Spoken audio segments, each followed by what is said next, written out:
በካሬ 110 ሺህ ብር ነው ማለት እየተሸጠ ያለው። መስቀል ፍላወር አካባቢ የገነባው +21 የሆነ ቅንጡ አፓርትመንት ነው። ካርታው ሬዲ የሆነ ቤት ነው። ዲጂታል ካርታው ወጥቶለታል። ድርጅቱ ያመቻቸው 50% የባንክ ብድር አለ። ሰላም ውድ የቤተኛ ሆምስ ተከታታዮች እንደምን አላችሁ? እንደምን ቆያችሁ? ሳምንቱን ጠብቀን መተናል። እኔ ያለኸኝ ነኝ። በዚህ ሳምንት ደግሞ የተለየ የአፓርትመንት አይነት ይዘን መተናል። መሀል ከተማ ያለ የተገነባ አፓርትመንት ነው። የባንክ ብድርም አለው። 50% የባንክ ብድር ያመቻቸ አፓርትመንት ነው። በብዙዎቻችን በውሃ ምርቱ ነው የምናውቀው፣ ቾይስ ውሃ ማለት ነው። የሱ ሲስተር ካምፓኒ ማይ ቾይስ ሪል ስቴት እየገነባ የሚገኘው አፓርትመንት አለ። ኦልሞስት እያለቀ ያለ ማለት ነው። 95% ላይ ያለ ነው። በሰሚ ፊኒሽ ለምትፈልጉ ሰዎች ደግሞ ሙሉ ለሙሉ መረከብ ትችላላችሁ አሁኑኑ ማለት ነው። 30% ነው ቅድመ ክፍያው። ዲጂታል ካርታ ተዘጋጅቶላቸዋል ቤቶቹ። ቦታው የት ይገኛል ለምትሉ ደግሞ ከጋዜቦ አደባባይ ሙሉ ወደ አፍሪካ ህብረት በሚወስደው መንገድ አንድ ስቴፕ ገባ ብሎ ነው የተገነባው ህንጻው። እሱን ምን አለው የሚለውን እናያለን። ባለ 2 እና ባለ 3 መኝታ ቤቶች ናቸው።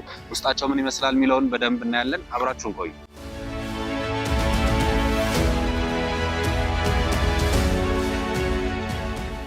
ዛሬ የምናየው እንግዲህ ብዙዎቻችን በውሃ ምርቱ የምናውቀው ማይ ቾይስ ሪል ስቴት ነው። በቾይስ ውሃ ሲስተር ካምፓኒ ማለት ነው። መስቀል ፍላወር አካባቢ የገነባው +21 የሆነ ቅንጡ አፓርትመንት ነው። ሙሉ ተገንብቶ አልቋል። በሰሚ ፊኒሽ መረከብ የምትፈልጉ ሰዎች ደግሞ ዛሬውኑ መረከብ ትችላላችሁ። ካርታው ሬዲ የሆነ ቤት ነው። ዲጂታል ካርታው ወጥቶለታል። ባለ 2 መኝታ ቤት እና ባለ 3 መኝታ ቤቶችን ነው የያዘው። ቴራስ አለው ከላይ። ከስር ደግሞ ሙሉ የሪሴፕሽን ኤሪያው እና ፕሮፐርቲ ማኔጅመንት ኦፊሶችን ይዟል። ምንም አይነት ኮሜርሻል የለውም።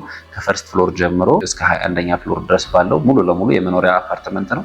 ቴራስ አለው። ቴራሱ ላይ ደግሞ በአይነቱ ለየት ያለ ግዙፍ ጂምናዚየም አለው። ሳውና ስቲም ሙሉ የያዘ ጂምናዚየም አለው። ከተማውን ሙሉ 360 እያየን የምንሰራበት ጂምናዚየም አለው። እሱም ተገንብቷል ማለት ነው። ከዛ በተጨማሪ እዚህ አፓርትመንት ላይ ለየት የሚያደርገው ሙሉ ለሙሉ ተገንብቶ ስላለቀ ዲጂታል ካርታዎች ወጥተዋል። እነዚህን ካርታዎች ተጠቅመን 50-50 የባንክ ብድር ስለተመቻቸ እሱን መጠቀም እንችላለን። በራሳችሁ የባንክ አማራጭ ያላችሁም ይሄ ትልቅ አማራጭ ነው፣ መጠቀም ትችላላችሁ። ከዚህ በተጨማሪ ድርጅቱ ያመቻቸው 50% የባንክ ብድር አለ። ከአቢሲኒያ ባንክ ጋር ያለቀ አግሪመንት አለን።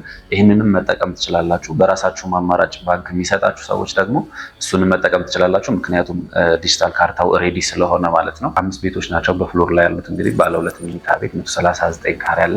አጠቃላይ ዋጋውም 15,200,000 ብር ነው። ያ ማለት በካሬ 110 ሺህ ብር ነው ማለት እየተሸጠ ያለው። ቅድመ ክፍያው 30% ነው። ያ ማለት 4.5 ከፍላችሁ አሁን የምትፈልጉት ፍሎር ላይ ቤት መያዝ ትችላላችሁ። ከዛ ውጭ 50%ቱን በባንክ ማያያዝ ትችላላችሁ፣ መግቢያ ላይ እንደጠቀስኩት ማለት ነው። ባለ 3 መኝታ ቤቶቻችን ደግሞ 166 ካሬ አለ፣ 170 ካሬ፣ 180 እና 190 ካሬ ሜትር አለ። ስለዚህ በምትፈልጉት የካሬ አማራጭ መግዛት ትችላላችሁ። ዲዛይናቸው ኦልሞስት ተመሳሳይ ነው። የሁሉም ካሬ የቤቶቹ ስፋት ላይ ነው ልዩነት ያላቸው። ስለዚህ ባለ 3 መኝታ ቤቱ ደግሞ ዲዛይኑ ላይ እንዳየነው እንግዲህ 170 ካሬውን ብንወስድ የሰራተኛ ክፍል አለው፣ የላውንደሪ ክፍል አለው። ከዛ በተጨማሪ ደግሞ 3 መኝታ ቤቶች አሉ። መኝታ ቤቶቹ ሁሉም ባልከኒ ያላቸው። ይሄ ቤት አጠቃላይ ዋጋው 18,200,000 ብር ነው። የዚህ 30% ደግሞ 5,400,000 ብር ነው ማለት ነው። ባለ 3 መኝታ ለምትገዙ ሰዎች 5,400,000 ብር ከፍላችሁ ቤቱን መያዝ ትችላላችሁ። እዚህም ላይ በተመሳሳይ የባንክ አማራጩን መጠቀም ይቻላል ማለት ነው። ትልቁ ቤት የዚህ ሳይት ትልቁ ቤታችን ደግሞ 190 ካሬ ነው። ይሄም በጣም ትልቅ ሳሎን ያለው ትልቅ ማስተር ቤድሩም ያለው ነው። እየሰፋ ይሄዳል። እንዳልኳችሁ ዲዛይኑ ላይ ብዙ መሰረታዊ ለውጥ የለውም። ነገር ግን የቤቶቹ ስፋት በደንብ እየተለያየ እየሰፉ ይሄዳሉ ማለት ነው። ይሄንን ይመስላሉ ቤቶቹ። ሌላው እንግዲህ አሁን ያወራናቸው ዋጋዎች ላይ ምናልባት ካሽ መክፈል ለምትፈልጉ ወይም አቅሙ ላላችሁ ሰዎች ደግሞ የዲስካውንት ፓኬጅ አዘጋጅተናል። እነሱን መጠቀም ትችላላችሁ። ወደ አፓርትመንቱ ስንመጣ 5 ቤዝመንት አለው። ይሄም የመኪና ፓርኪንግ ምንም አይነት ችግር እንዳይኖር ያደርጋል። ለእያንዳንዱ ቤት ሪዘርቭድ ፓርኪንግ ተዘጋጅቷል ማለት ነው። ያ ማለት ወደ 200 የሚጠጋ መኪኖችን መያዝ የሚችል ፓርኪንግ ተገንብቷል። ይሄ አንድ ትልቅ በረከት ነው ለዚህ ህንፃ ማለት ነው። ከዛ በተጨማሪ ሙሉ የከርሰ ምድር ውሃው ተቆፍሮ አልቋል። ይሄም አንድ ትልቅ ነገር ነው። አፓርትመንት ላይ ትልቅ ችግር ነው የውሃ። ስታንድ ባይ ጀነሬተሮች አሉ ተገዝቶ አሁን ኢንስቶልመንት ላይ ያሉ ማለት ነው። እንዳልኳችሁ 2 ሊፍት ነው ያለው አፓርትመንቱ።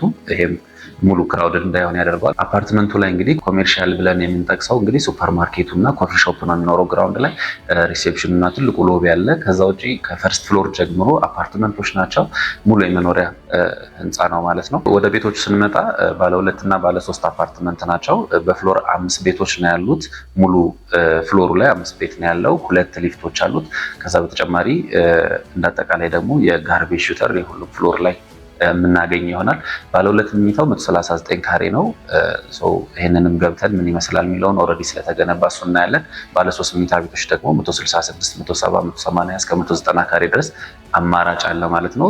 ባለ 3 መኝታ ቤት የሲቲቪ ያላቸውን መያዝ እንችላለን። ወደ ዋናው አስፓልት ወደዚህ ወደ ጋዜቦ ጋር የሚያየውን ቤት መምረጥ እንችላለን። ውስጣቸውን ምን አለ የሚለውን ክፍሎቹን በደንብ እናያለን። የተሰሩ ስለተገነቡ ኦልሬዲ እነሱን አብረን ወጥተን እናያለን።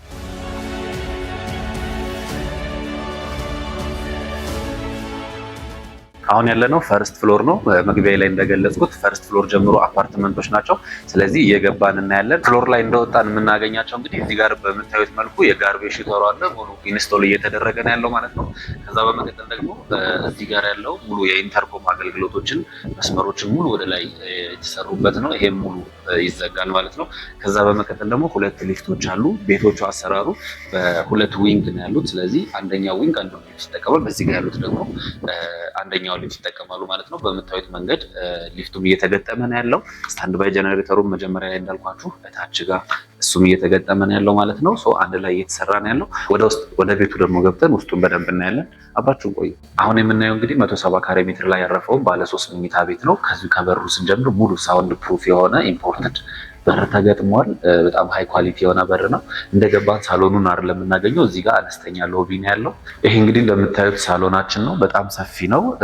ሙሉ ለቀቅ ያለ ሳሎን ነው ያለው። ሬክታንግል ቅርጽ ያረፈ ሳሎን ያለን።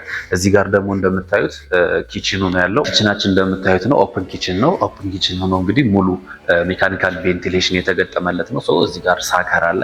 ሙሉ የምንሰራበትን ጭሶቹንም የምግብ ሽታዎችን በሙሉ በሜካኒካል ቬንቲሌሽን ተጠቅሞ ነው ወደ ውጭ የምናስወጣው ማለት ነው።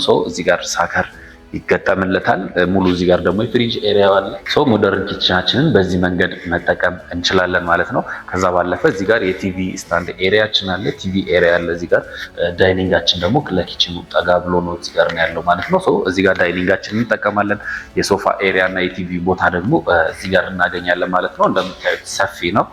ከዛ በተጨማሪ ደግሞ በሳሎኑ ልክ የሚሆን ባልከን ያለው፣ ይሄም ወደ ላይ ከፍ እያለን በሄድን ቁጥር ከተማውን በደንብ የምናይበት ነው። ሪፍሬሽ እያደረግን እዚህ ጋር ማንበብ የምንችልበት የቡና ሴሬሞኒ የምናካሄድበት ደስ የሚል በጣም ሰፊ ባልከኒ ያለው ሙሉ እንደምታዩት። የሳሎኑ ደግሞ ወደ ባልከኒው ከመሄዳችን በፊት ሙሉ ሻተር አለ። እዚህ ጋር መጋረጃችንን እየከፈትን ብርሃን ማስገባት እንችላለን። አየርም እንደዛው ማለት ነው። በዚህ መልኩ ነው የተሰሩት ቤቶቹ። ወደ መኝታ ቤቶቹም ገባ ብለን ደግሞ እናያቸው። 3 መኝታ ቤቶች አሉ። የሰራተኛ ክፍልም አለው ቤቱ። እንግዲህ ባለ 3 መኝታ ቤት ነው ብያቸዋለሁ። የሰራተኛ ክፍል አለው። ላውንደሪ ቦታም አለው ተጨማሪ ማለት ነው። እሱን እናያለን። እዚህ ጋር እንደምናየው እንግዲህ እዚህ ጋር የሰራተኛ ክፍል አለ። ስቶርም ማድረግ ትችላላችሁ። በጣም ሰፊ ክፍል ነው። እዚህ ጋር የሰራተኛ ክፍል አለን። ወደዚህ ጋር ደግሞ ስንመጣ የጋራ መታጠቢያው አለ እዚህ ጋር ማለት ነው። እዚህ ጋር ደግሞ ሙሉ የላውንደሪ ስፔስ ነው ያለው። የላውንደሪ ስፔስ አለ እዚህ አጠገብ። የሰራተኛ ክፍልና የጋራ መጠቀሚያው ነው ማለት ነው። እዚህ ጋር ደግሞ 2 መኝታ ቤቶች ነው የምናገኘው። ማስተር ቤድሩም በአዘር ሳይድ ለብቻው ነው ያለው። 2 መኝታ ቤቶች ግን እዚሁ ጋር እናገኛቸዋለን። የጋራ ቶይሌቱን ሼር ያደርጋሉ ማለት ነው። ስለዚህ ይሄ አንደኛው መኝታ ቤታችን ነው። እዚህ ጋር ሙሉ ቁምሳጥን የተገጠመለት ነው። በምታዩት መልኩ በጣም ሃይ ኳሊቲ የሆነ ቁምሳጥን ተገጥሞለታል። ከዚሁ ከበሩ ደግሞ ጀርባ ይሄንን ስፔስ ደግሞ ሙሉ እንደ ኮንሰልቴብል ተጠቅመን እዚህ ጋር መስታወቶችንም አድርገን መልበሻ ክፍል ማድረግ እንችላለን ማለት ነው። ወደዚህ ደግሞ ስንመጣ እንግዲህ ይሄኛውም መኝታ ቤት የራሱ የሆነ ባልከኒ ያለው ማለት ነው። ስለዚህ መኝታ ቤቶች ሁሉም ባልከኒ ያላቸው፣ በሳሎኑም በኩል ባልከኒ ያለው። ስለዚህ የተለያየ ዳይሬክሽን እይታ ማግኘት እንችላለን እነዚህ ቤቶች ላይ ማለት ነው። እነዚህ ቤቶች ላይ እንግዲህ ማስተር ቤድሩሙ ለብቻው ነው ያለው ማለት ነው። በዚህ ሎቢ እንደገባን ነው የምናገኘው። በዚህ ጋር እንዳልኳቸው ይሄኛውም ሙሉ ከጫፍ እስከ ጫፍ የመልበሻ ክፍላችን ነው ማለት ነው እዚህ ጋር የምናገኘው። ይሄም በተመሳሳይ በጣም ሃይ ኳሊቲ በሆነ ማቴሪያል ሳጥናችን ተገጥሟል። የማስተር ቤድሩሙ ቶይሌት እዚህ ጋር እናገኛለን። ወደዚህ ጋር ደግሞ ስንሄድ እንግዲህ ሙሉ ማስተር ቤድሩማችን በጣም በቂ ብርሃን ናቹራል ላይት ነው የሚያገኘው። ይህንን ከፍተን ባልከኒያችንን መጠቀም እንችላለን። እዚህ ጋር 6 ካሬ የሚሆን ባልከኒ ያለው በጣም ሰፊ ባልከኒ ነው። ስለዚህ በሁሉም መኝታ ቤቶች እና በሳሎኑ እንዳልኳቸው ባልከኒዎች አሉ። ማስተር ቤድሩማችንም ይህንን ይመስላል ማለት ነው። ማይ ቾይስ ሪል ስቴት ነው እንግዲህ ዛሬ ለማየት የሞከርነው። ያለቁ ቤቶች ናቸው። በሰሚ ፊኒሽን ወደ ላይ ፍሎር እየወጣ ስንሄድ በሰሚ ፊኒሽ ያሉ ቤቶችም አሉ። እነሱንም ገዝታችሁ በራሳችሁ መንገድ መጨረስ ትችላላችሁ።